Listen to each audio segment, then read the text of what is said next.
Um, so in Lightroom, when you're in the develop module, you notice those little squares at the top. You can turn those on or off. And if I go in my exposure, if that white square is, see up there, that white square that's highlighted, in the that red is showing me where I'm clipping the highlights. Okay, and again, if I drag this exposure way to the left, that blue is showing me where I'm clipping the shadows. So when I'm in Lightroom, I want to do my big adjustments. I'm going to do my white balance, get my exposure back. I'm going to do my white balance, and let's say my white balance is off. I may want to go in here and use that tool, get my white balance set. Now, I don't have a good black and a good white in this image, and I don't want to clip my blacks and my whites in Lightroom, but I might want to get a little close. So I'm going to take my exposure slider and I'm going to move it up. I'm just curious, I just want to find out where that, okay, there's I'm clipping the highlights there. I'm going to back that off a lot. That's way too light. I may not end up with a good black and a good white there. And then I'm going to, I think I may start off and I go down here to my shadows. I'm going to need to increase some contrast in this image. So what I'm doing is I'm doing some big adjustments just to kind of get the image in the ballpark. Okay, I don't want to overdo it. I don't want to actually get a good black and a good white, but I want to just do some good basic big global adjustments. Yeah, Bob? Yeah. Could you also hold down the alternate key and then play with the blacks and the whites to do what you're just doing?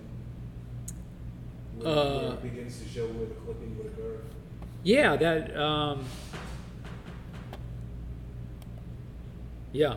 And you can do the same thing in you can do it this way. You can do it, also do that in Photoshop. I'll show you when you get into the curves. So, and what I'm doing here is I'm using the other way that this way I like to do it is use those little boxes up here.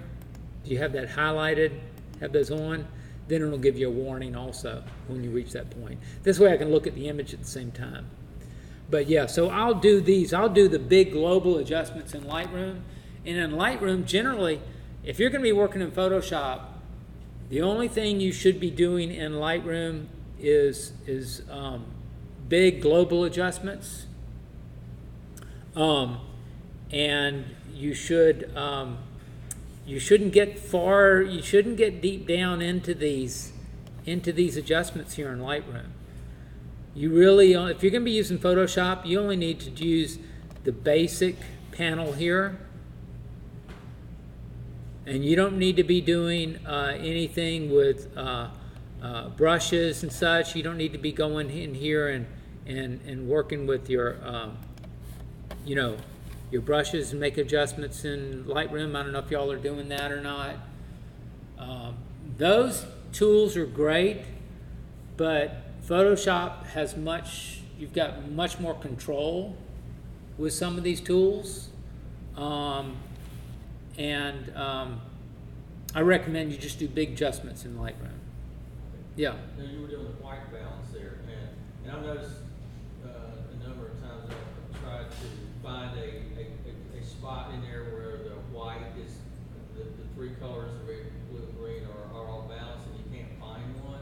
Yeah. So you're saying if you change the exposure and you find a spot like that and use it, that's valid? I mean, for the overall picture, even though you change the exposure? So you're trying to find the white point in the image. Yeah. And there's not a good one like you showed. And there's not a good one. Like in this image, I don't think there's going to be a good white, because I think by the time I get that sky looking white, I don't want the sky that white. I want some blue in there. Yeah. But I'll show you in Photoshop. I'll show you, I think is what you're getting at, is what do you do when you don't really have a good white or want a good white? Maybe that's a better question. Do you want a pure white in your image? If you don't want one, then don't worry about it. So you don't always have to have Yeah, it. you don't always have to have it. In general, most images, yes, you know, and most images I'll want a good black. But you're right. Sometimes you get a monochromatic image, or it's got a lot of color, and those colors are all in the midtones, and I might not want to have a black and a white. So, but I'd say probably about 90% of my images, I want to have a good black and a good white, and I'll show you something about that.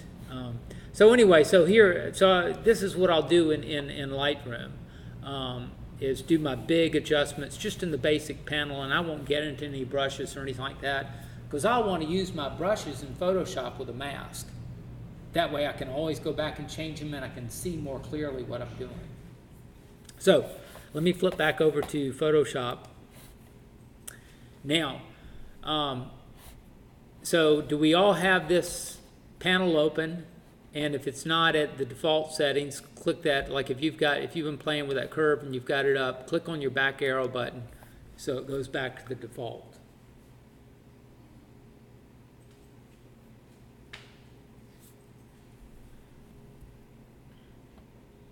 All there? Now see the little triangles at the bottom of the graph? So the one on the right is our highlights. You can hold down the Option or the Alt key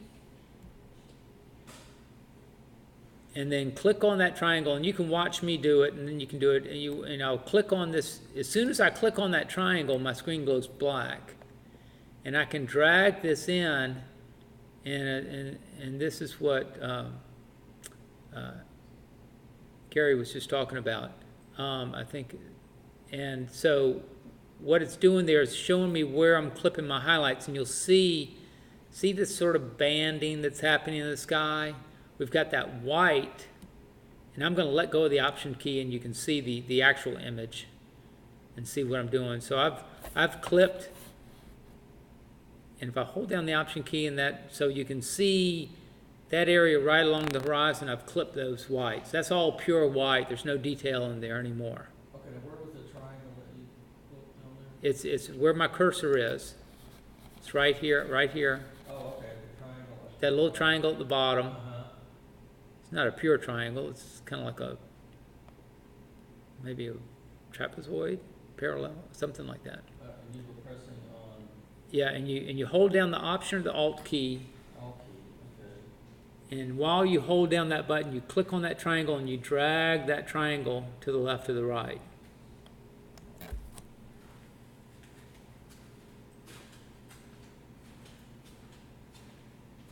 Yeah.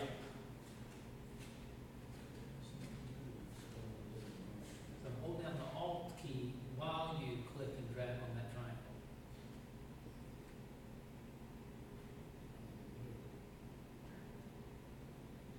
There you go. There you go. Yeah. Scary?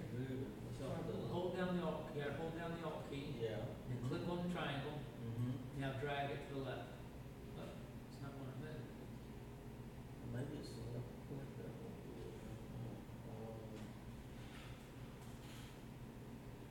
Here's your Alt key right next to the. Yeah, I tried that and it doesn't,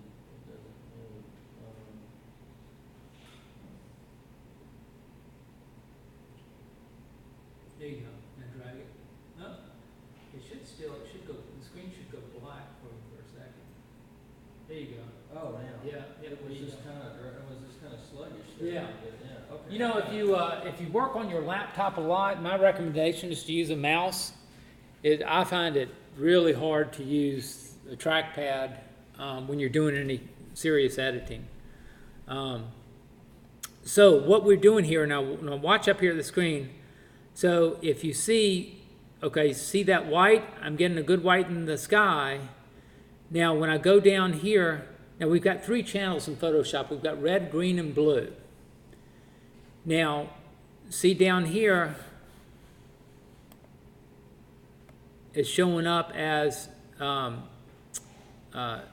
cyan there.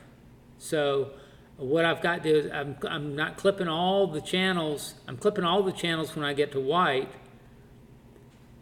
When I show that cyan, I'm clipping the green and the blue. I'm clipping 2 of them. And then when I get down to this blue, I'm clipping just the blue. And what I want to do is, in order to keep some color in that part of the sky, but get it as bright as possible, I'm going to just clip one of the channels. So I'm going to just get down to where I see a little bit of that color. So does that sort of answer your question, Gary? As you were saying, what do I do if I don't want to? So here's a situation where I may not want that sky to be white. I want it to be a little bit blue, but I want to get as bright as I can.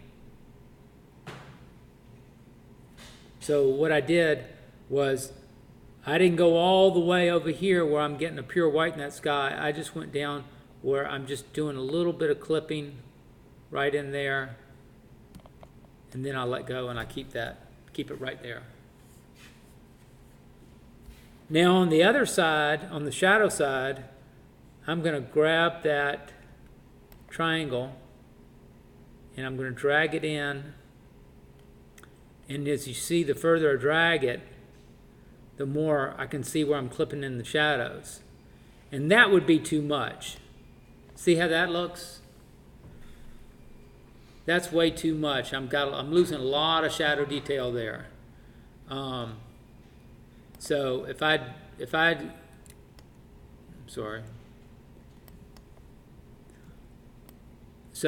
do this, I want to get it kind of just about right here.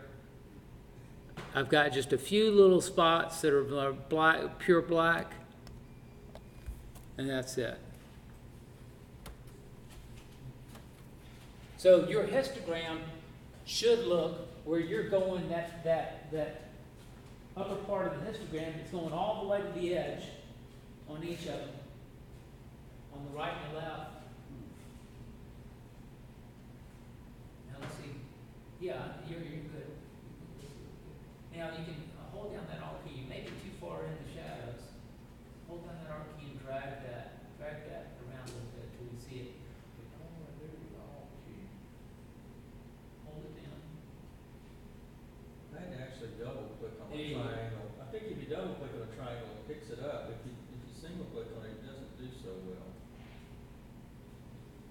Okay, so double click and drag, is that what you're That finding? works every time. With the PC? Yeah. Okay, so maybe that's a little bit different than that, yeah. Yeah. You follow that, Dave? Okay, you do. All right. So when we're doing it, we're trying to find the parts that are clipped and removing them out of the image here. What you're doing is you're finding where the outer edges of your image are, and you want to make them the blacks as dark as possible without losing too much shadow detail, and you want to make your whites as white as possible without losing too much detail. But you also take into account color. So like in this situation, my brightest point, I still want to have some color in there. So that's why I left that sky. I didn't clip that sky all the way. I just clipped it just a little bit into the blue channel and not the others. So that way I've still got blue, I've still got a nice color in the sky. Now the shadows, that wasn't a problem with. There's a couple little dark spots in there that I was able to get a good rich black. Okay? So anyway, so this is a basic adjustment that we want to do. And this is probably one of the first things you want to do with an image when you open it up. Now, let's go around and play with this image a little bit more. So let's say we want to, let's say the side of the building off to the right, let's say we want to darken that a little bit. We want to kind of fade that off into the shadows a little bit. We could go and try and play around, not very easily, with the same adjustment panel have, let's create another adjustment panel, another adjustment layer. I'm not adjustment panel. Let's create another adjustment layer to work with. You can have as many adjustment layers as you want. So let's go back up to curves in your adjustment panel and click on it, and let's get, and you should see another layer show up that says curves 2. Okay?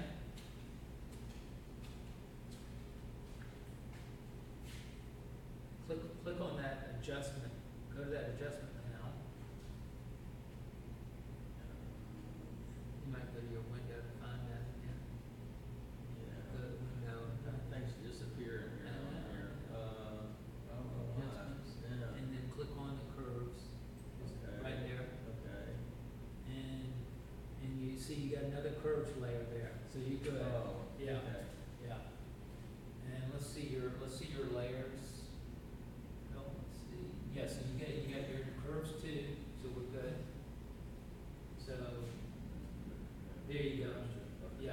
So now we got another, so you can have multiple curves layers in there. And the reason why there's an advantage to having more than one curves layer is I can do one adjustment that's just my black and white point, and I can do one for lightness or darkness, or I can one to shade a certain area.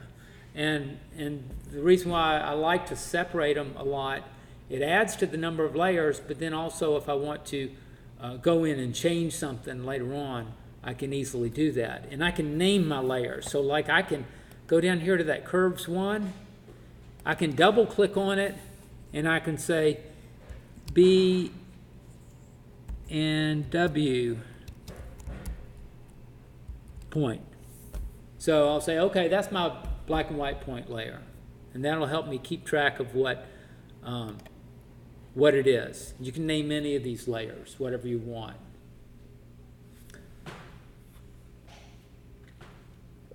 All right. So let's say I want to darken the right side of this building.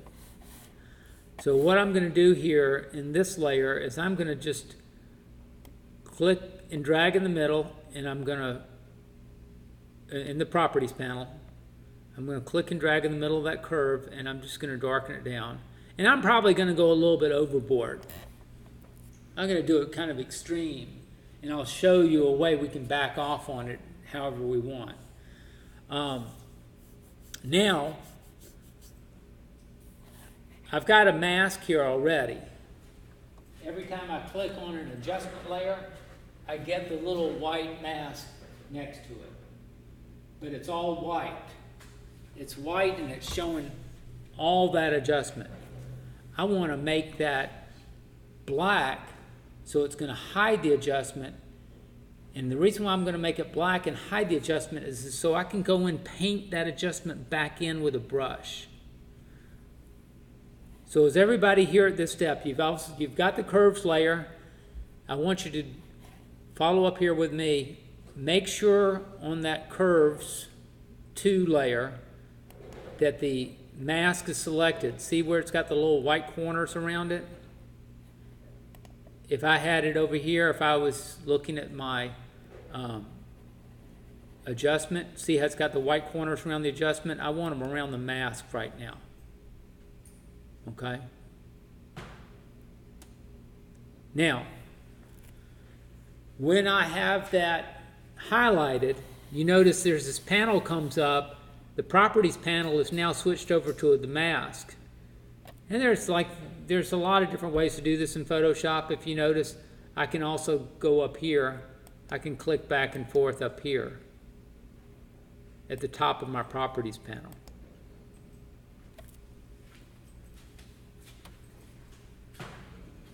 Yeah. So look at your property panels. Click on that little the circle inside the square. Click on that. There's your mask. And another way to do it is to click on. I'm sorry. I probably did that. Yeah. There you go. Click on that. But let's go up to the mask to the right. There. Now, why is that grayed out? he keeps, let's. He doesn't have his mask Yeah, he's got a selected right mask, here. let's select that mask, go and click on this, down, there, click Yeah. right there, click right there. There we go, okay, yeah. So you're in there. So at the bottom of that properties panel, you'll see a button called invert. I want y'all to click on invert. Now, if you notice, your mask is black. So what it's doing is it's hiding all your adjustment that you just made. You can't see it right now. And we're going to go back and paint it back in. And the reason why we want to do that is so we can have some control in where we want to show this darkness. Remember, I'm just trying to show the darkness on the right-hand side of the building. So there we go. So I'm invert. Now what I want you to do is go over to your tools and click on your brush tool. If you can't find it over there, it looks like a paintbrush. You could also hit the B key, and that'll take you right to it. All right. Does everybody have a brush open? And if you put your cursor on the image, you'll see it should be a circle.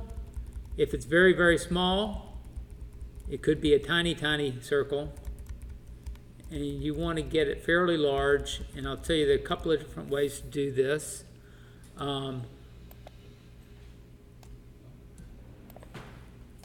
You can use it. The way I like to do it is to use the left and right bracket keys.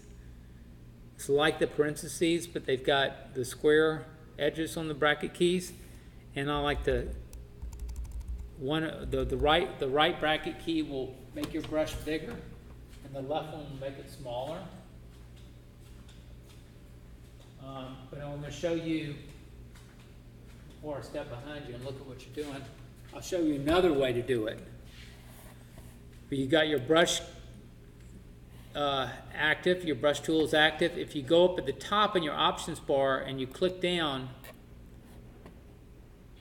you can see, you can adjust the size of it here, and you can adjust the hardness of it here.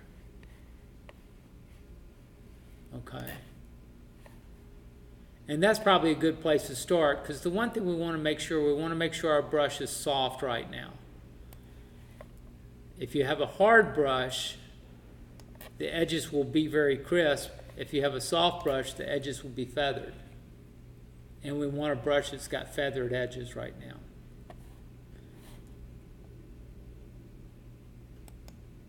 So I can adjust my brush. I'm sorry about this.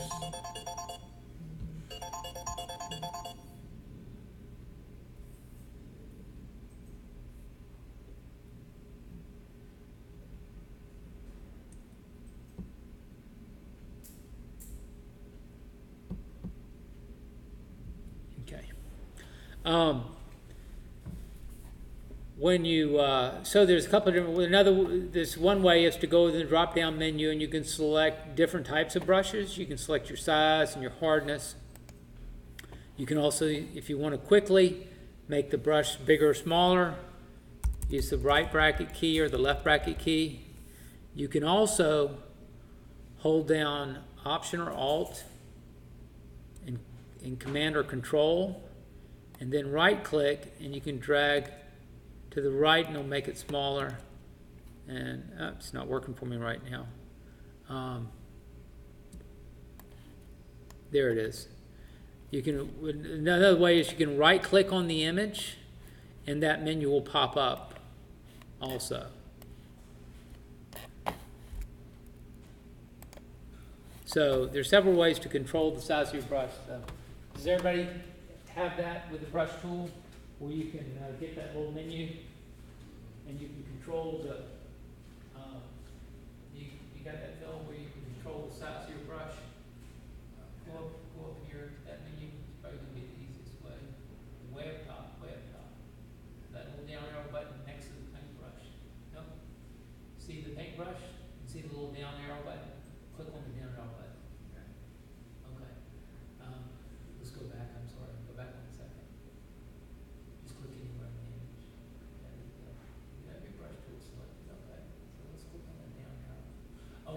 Here it is, right there, that one, in between the down arrow. There you go. Now, you've got hardness and you've got size. Control here. You wanna make sure your hardness is all the way to the left or pretty close to it. That's gonna give you a soft brush. All right, so we've got our brush selected, we've got our brush set up. We wanna make sure, and, how did I get all these copies? Never mind. So make sure your mask is selected. The black mask we've created is selected. It's got the white corners around it.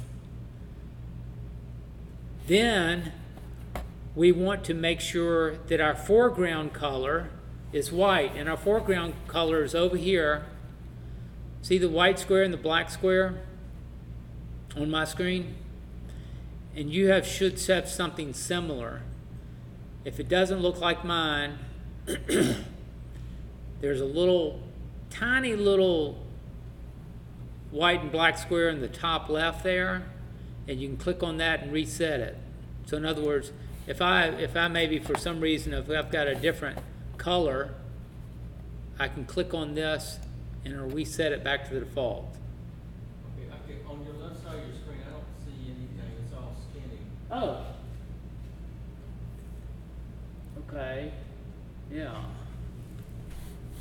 Hold on a second. Oh, with white and black, okay, so, yeah, I knew you.